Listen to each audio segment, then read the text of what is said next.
Greetings, everyone. Welcome to this special interview conducted by the Magazine Committee, the Department of Political Science, Shahid Bhagat Singh College, University of Delhi.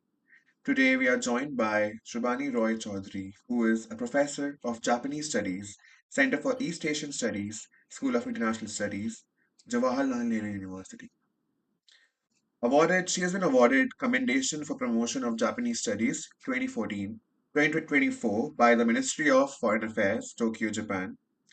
Her edited books include Japan-SAARC Partnership, A Way Ahead, India-Japan Relations at 70, Building Beyond Bilateral 2022, The Indo-Pacific Theater, Strategic Visions and Frameworks, Japan and its partners in the Indo-Pacific engagements and alignments.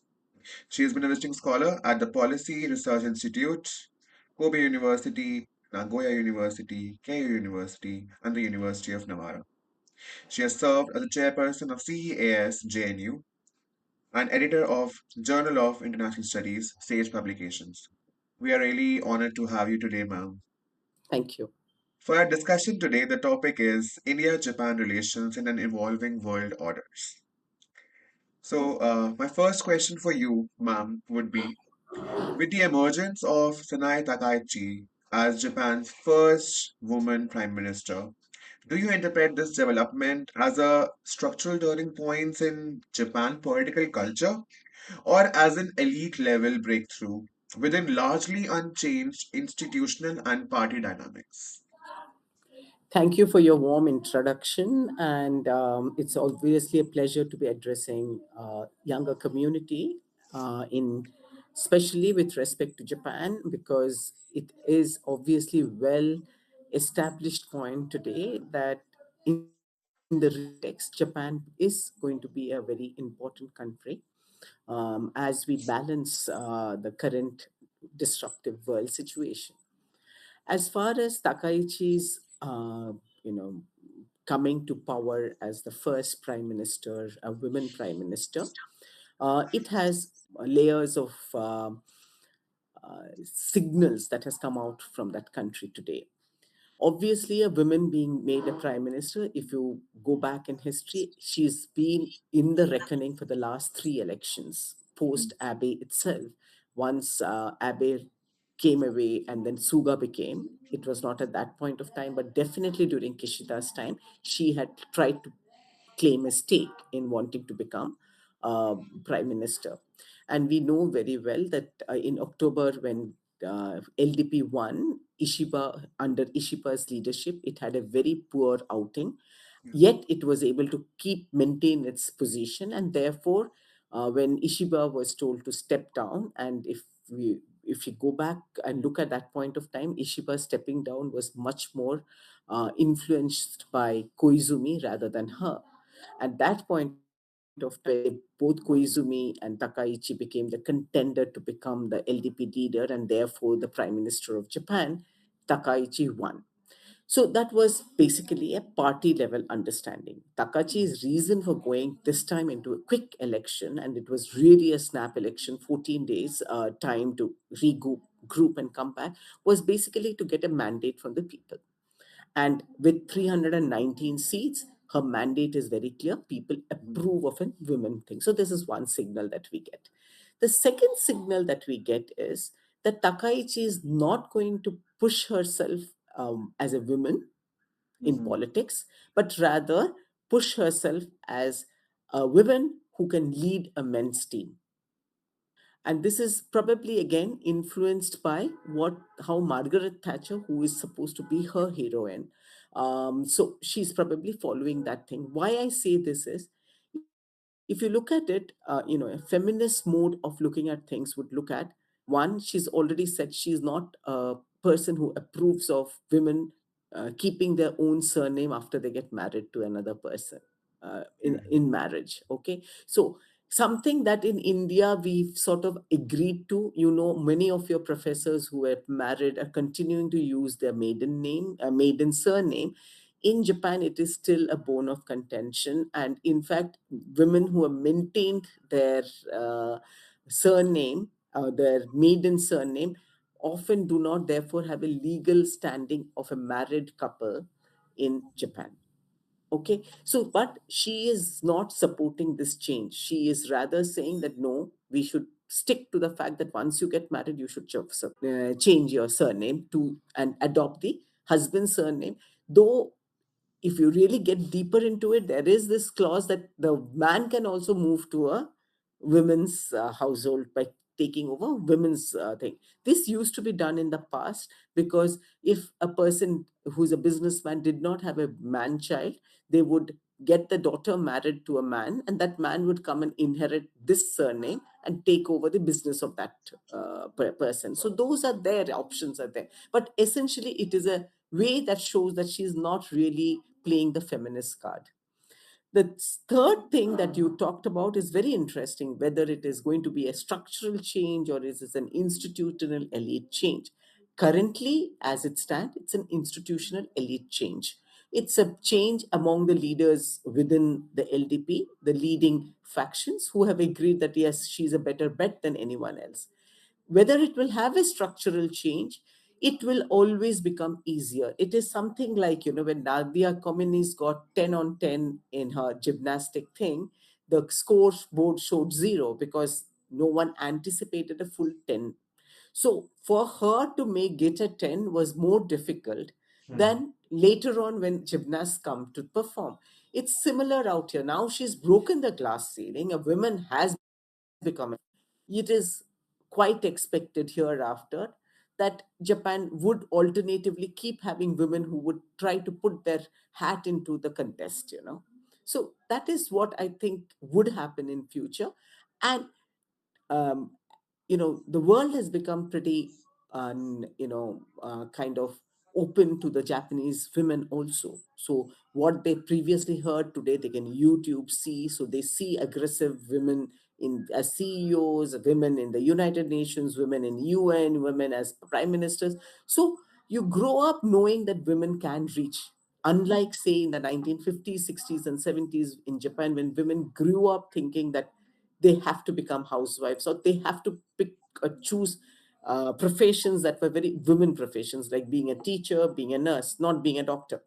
Mhm. So these changes have already happened. So now is probably the right time in Japan to be thinking of, in future having a structural change where, like in India today, we do not really bat an island if we see a woman as a prime minister or a chief minister. Ha, ho gaya. That's the approach that we have. So that would happen there also. So that's how I look at it. Those were some really great insights, ma'am, especially the Margaret Thatcher connotation here. I really relate to that. It was very interesting to look at this perspective as well. So my next question is somewhat like an offshoot from this previous question. Since you specialize in the East Asian studies, ma'am, so we see that in India we have had only one woman prime minister, and in China that has never been the case recently. In Pakistan, we did see, and similar is in case of Myanmar. So for East Asia as a whole entity, and why also restrict to East Asia? Why not even UN? We have never seen any Secretary General who is not a man. So do you think that there is a need for gender diplomacy and feminist foreign policy and the need of women in leadership to manage the peace building efforts? Or if yes, then how rapidly is this change happening? And is Japan setting some example on the map? Okay. First and foremost, lesser women on the top rather than men. After all, you have to sort of give concession to the fact that women have started the race later. And it Mhm. takes generations of mindset change to enable things to happen. This is one part of it. The other part that you're talking about with respect to whether why whether feminist foreign policy is good for peacekeeping, etc. You yourself, as students of political science, know that there are strongly two narratives to it. I, of course, believe that, especially for countries which are really more oriented toward feminism, like Netherlands, Holland, they feel that out there are lesser riots, there are lesser, um, you know, fictions in policy making, simply because there is a lot of inclusivity, because feminism no longer looks at only gender.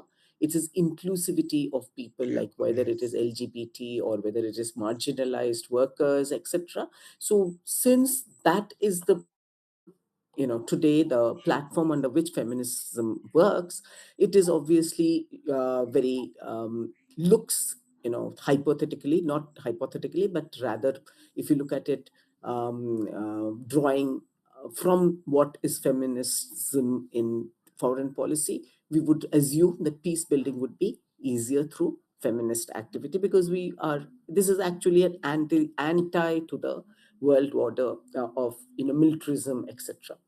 However, we must understand that we don't live in the world of utopianism, and therefore, to expect that feminism will grow within the within will take over from the current way of approaching foreign policy is uh, is something that is not going to happen definitely in near future.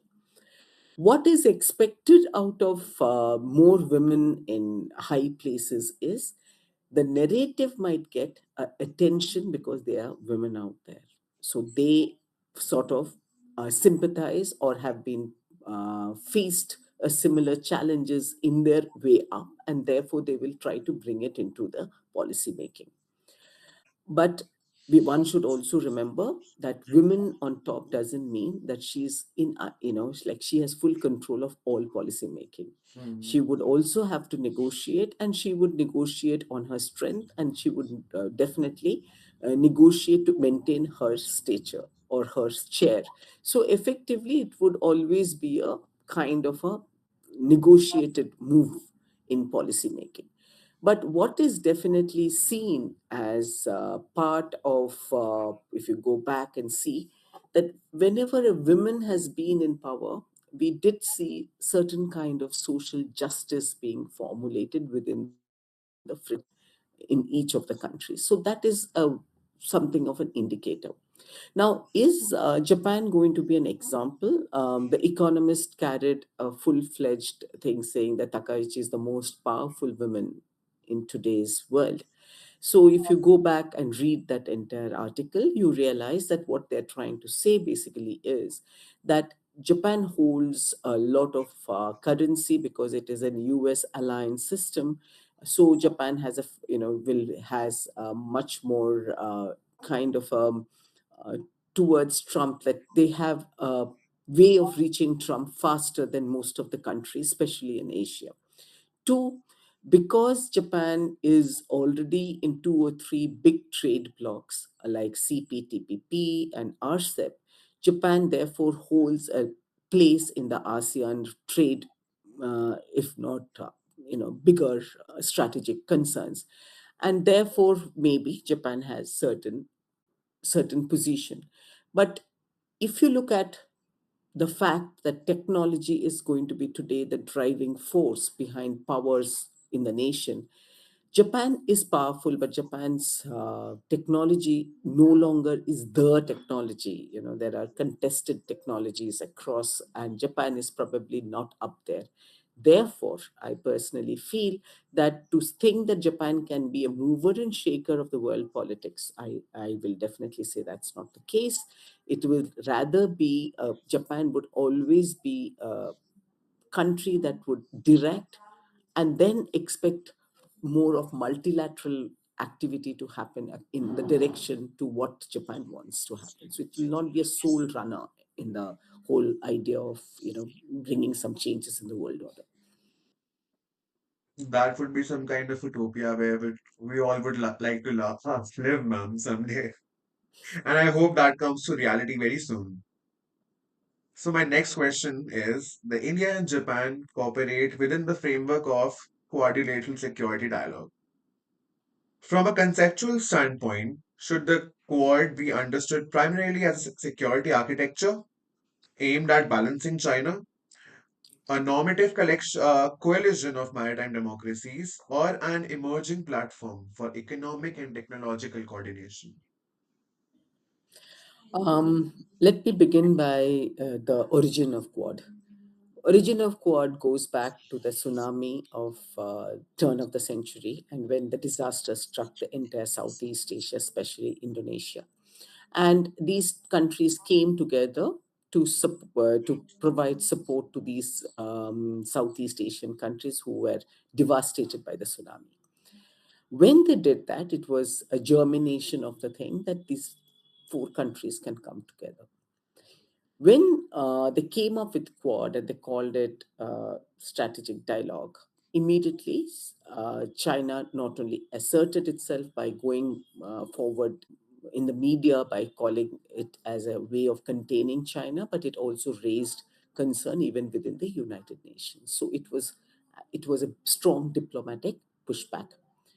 Subsequently, Quad formulated itself, though it was known that it was a way to, you one anticipated it to become a strategic dialogue in which it will be containing China. But if you look at, since its formulation, when little they tried to do it, you have Australia, which stepped away from Quad when Kevin Rudd came back from China and said it will not participate. Similarly, we also showed our reluctance to actually get into this, because that point of time, the strategic component was really being played as a way of be having Quad. And therefore we call that as Quad 1.0, when literally it came to a impasse. Then emerged Quad 2.0, when we see that all these four countries come together again. And this time, if you look at their statements from then on, has really concentrated more on taking care of the economics part of it, the development part of it, addressing concerns of the G20, addressing concerns of disaster. So they have not really kept the strategic upfront. But while you do all this, everyone knows today there is a very thin line between saying that we are strategic versus not. Because once you do all this and you create prosperity and progress in the nations around the region that you've decided to have this Quad, you will automatically have alliance of these nations towards you.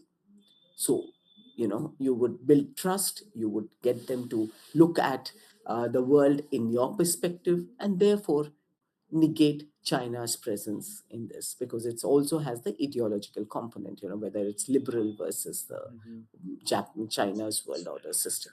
So this is, I think, essentially how Quad should be looked into today. They will obviously play the cards of development, play the cards of trade, play the cards of disaster management, human security. These are the cards that would be played. But inherently, there is obviously strong bonding between these nations to enable to keep China within the framework of a liberal order. All right, ma'am. So my next question deals with the evolving political leadership and how, with each evolving leadership in India and Japan, with each changing leadership, political leadership, both countries have transformed a stronger relation in special strategic and global partnership. To what extent do you believe that future leadership trajectories will determine whether this partnership deepens structurally or plateaus at the current level? Or will there be like more avenues for us to interact? When you look at Japan as a country and its foreign policy, they usually are a long term player. They do not usually commit to a very short time options, So they're a long term player. That is very visible if you look at the kind of money that has been promised to India, 5 trillion, and followed by 30 billion dollars. So when you look at these, you realize that the commitment is high for Japan in India.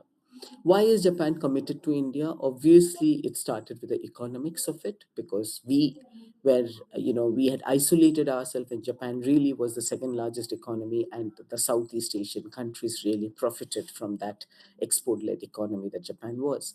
But then Japan needs a new market, and India's growing demographic seems to be a reason why Japan feels the market will grow in India, and they would be able to sell their products, and therefore the strategic component got added on and definitely makes sense, especially, post or during COVID, like while we face the Galvan issues, Japan faced issues of almost 3,000 plus small time incursions. They're facing cybersecurity concerns, etc.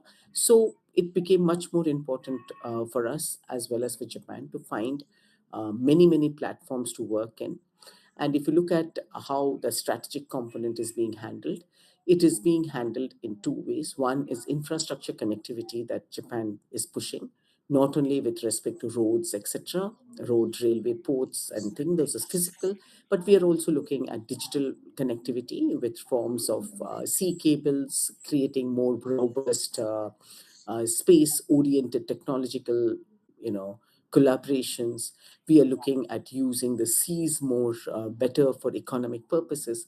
The idea is therefore that while we engage in these things, it obviously keeps China at bay, because China cannot make issues that, oh, we are militarily trying to contain China, etc., etc.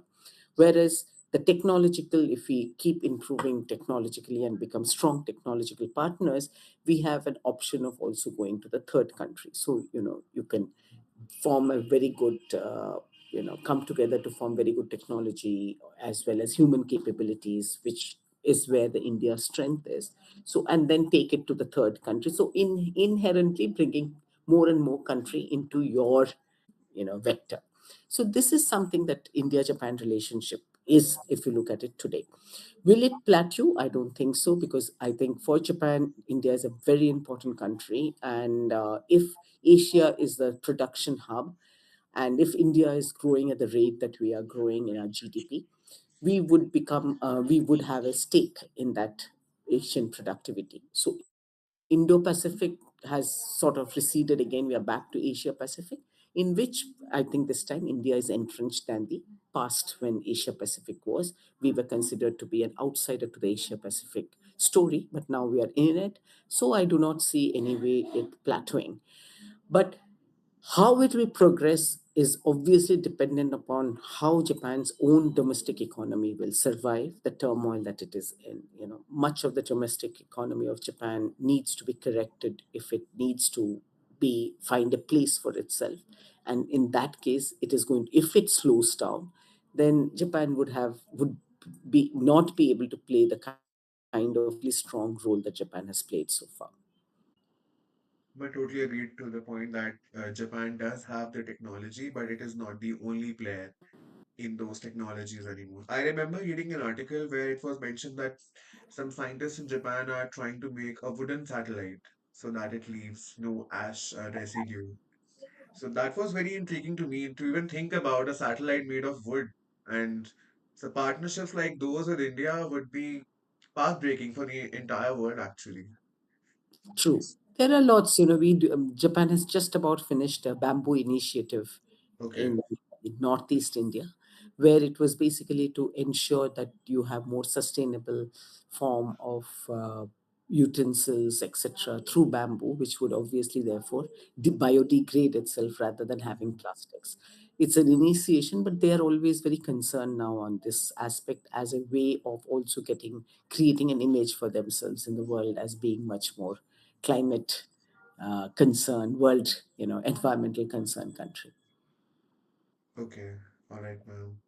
So my next question would be that India and Japan together account for over 1.5 billion people, yet they represent opposite ends of demographic spectrum. India with a youthful population and Japan with rapidly aging population. How do you assess the strategic potential of this demographic complementarity in shaping the future of bilateral relations? We have to understand one small thing about this thing. Japan is aging, no doubt about it, but Japan is also very reluctant for immigration. They're not going to trying to avoid immigration, and the basic reason why the basic way that they try to avoid immigration is through technology. Much before people talked about robotics, they had lots of things in robotics. And today, of course, they are trying to run even hotels on robotics, small business hotels on robotics. So they are not very keen to have importing or migration, which is basically importing of labor. What they are now understanding is that how much ever they do not want people, they will have to take. And there, their screening through thing have a certain thing. They do not want to take people who are going to go and set up small things, so they want to take only sound, knowledgeable, capable people, skilled. Hmm. And they have drawn up a list of skill in which, for instance, nursing is one of them. So what becomes imperative if we want to plan and say that we will be looking at Japan as an alternative is to find out where the skill sets are, and how we can encourage our people to look at those skill sets. And also in Japan, the thing is also look at the language. So a person who wants to migrate to USA needs to Hmm. only get the skill set in place. Yeah. But here the language also comes in. Yes, it's fast developing. There is today in Tokyo, signages are in English, lots of people speak in English, all that. Yet they still like to have someone who has a certain understanding of the language. And so begins the story, of what would be the complementaries. So here we need to assess what is their requirement, get our skill sets in place, encourage people to understand that going to Japan is not so difficult if you have this right set of knowledge, right set of skills, right set of capability, and therefore the migrations can happen. But here you're not going to get migrants like, unorganized sector people, like, say, what Philippines gives to Singapore a lot, Hmm. maids, etc. That kind of thing is not going to happen. Nursing is one thing that can really, really take off in Japan, but not as nursing, but as primary caregiver, because nursing requires a high level of language. But Yes. as primary caregiver to old people, can be done because you don't have to know much of the language. You can have to know just that to go get by with talking and finding out whether the person is feeling any pain, etc., or having the medicines, which can be standardly learned to be spoken quickly. So that can be done as an option. So I think there are challenges, no doubt, but positives are there to ensure that this complementary is harnessed in the right direction. All right, ma'am. So, my next question would be that both of our countries, India and Japan, share so much in common, especially our respect for the elderly and those moral values. But somehow the cross-cultural ties are not very something which is given a lot of attention these days. And of course, there are scholarships like MEXT through which people go there. But do you think that on the government and on our end and on the end of the Japan government, there should be more youth exchanges and why limit to youth about the expert skill exchanges with people? For instance, like Japan has advanced expertise in robotics, healthcare technology, and elderly care systems. Should we share those technologies and knowledge systems with each other through these cultural exchanges? See, it is wrong to say that we do not have cultural exchanges with Japan. Their one wing is the Japan Foundation. They have a large number of small, taking artists, and ICSSR also does that, promoting their artists, and they also send artists, etc. So there is, I think, enough going. With respect to students going for higher education, of course, you have mixed, which is primarily the Yes. one.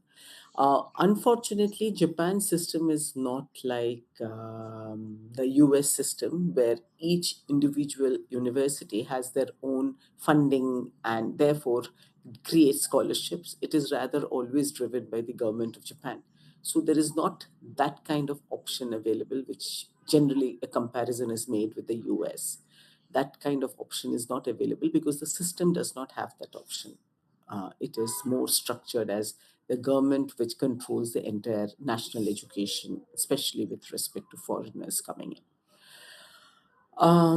So with what you talked about, elderly care, robotics, etc., there are lots of now working committees or groupings within our joint. Once we ink a joint statement, there are around working committees between India and Japan, who are trying to look at everything, whether it is defense collaboration, space collaboration, to sustainable development, blue economy. There are all this is there. So there is a lot that can be done, lot happening.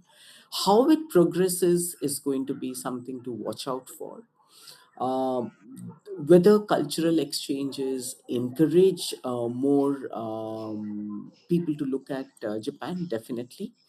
After all, in 90s, when I first went to Japan, there was hardly any Indian restaurants. And today, almost every place which is known for small time eateries, etc., you would find an Indian restaurant. So that's how it is. So it's not so difficult to not so you know difficult for an Indian to integrate into the system today.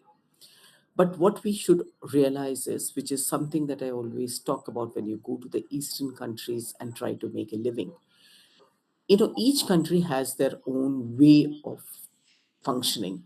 You cannot disrupt that. You cannot be, say, for instance, we are a very loud people. We do not respect space of others. In the East, it's very, very important that you respect space of others. You don't uh, you know don't interfere or be loud in public places. And this is something that Indians do, and do very often, whether you're as a tourist or as group of students traveling in the metro system. I've seen it happen, and I wonder why.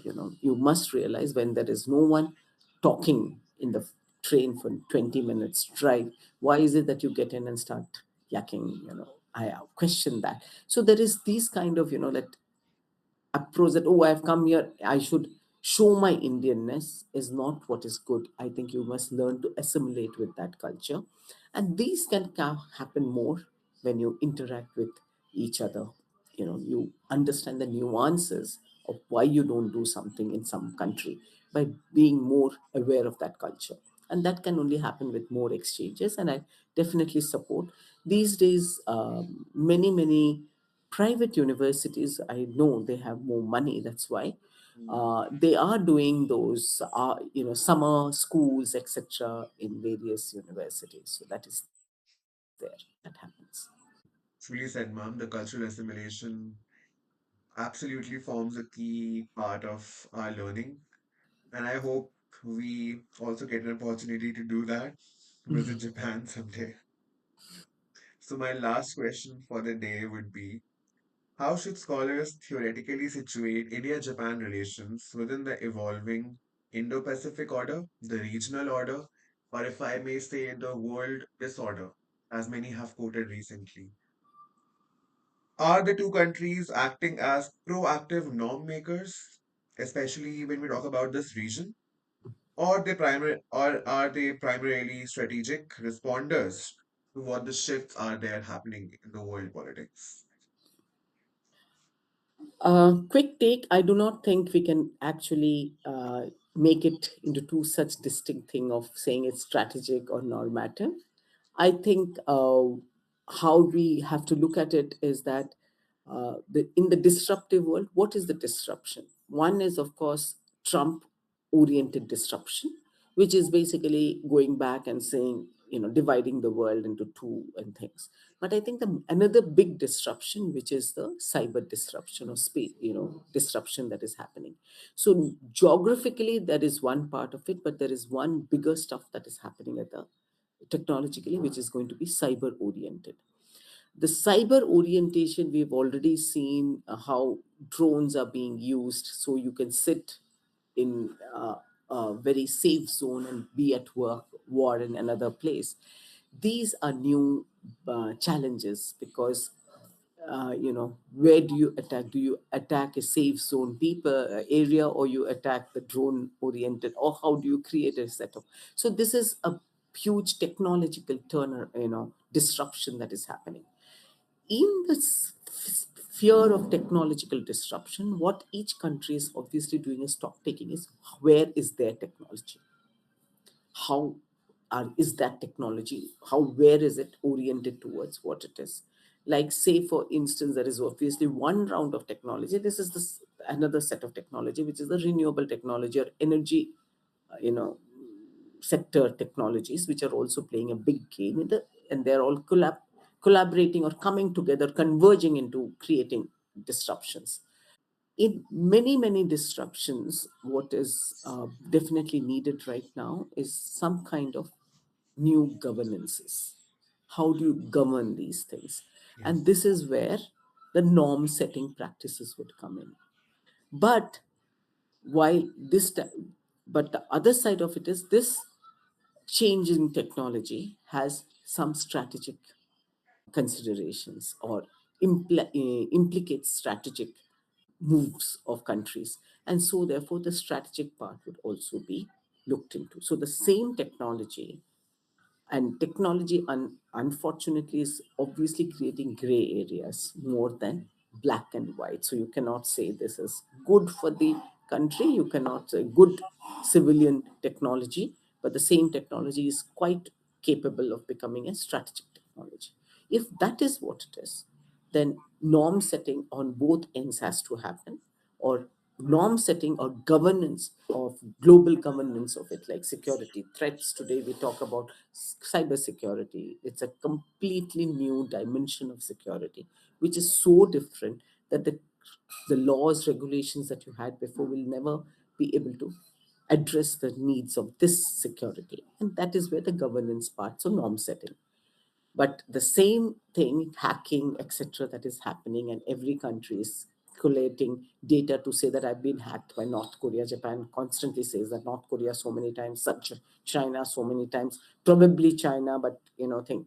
All that is happening, and I have to know how to strategically counter that. So these are, therefore we can never be very confidently saying that what India and Japan would do. They will probably play their role in both the sectors, strategic as well as norm setting. And because we are presuming, though, of course, today multilateralism, there's a big narrative out that multilateralism has come to an end. My read is that a new form of multilateralism might actually emerge, which would be probably something where you have many more minilaterals, and each country will use its national interest to realize in which minilaterals it will play its game. So I think that is rather what is probably some out. One would feel that that could be one of the way of countering the current world disruption. Certainly, ma'am. This has been an amazing discussion with you today, ranging from the connotations of Margaret Thatcher to the utopian narrative of feminist perspective in the world leadership, to the origins of Quad and how it was formed and what functioning it has been doing since its uh, initiation, and then the cross-cultural ties, and finally the many lateral dialogues and places which you have just mentioned. Totally will teach us a lot, and I hope our viewers will learn something from this. Thanks a lot, ma'am, for your time and invaluable insights. We will be loving to meet you again. Thank you so much. I wish you all the best, and I really hope these kind of initiatives really find a place in your education, because it does make a difference. So, thanks a lot, ma'am.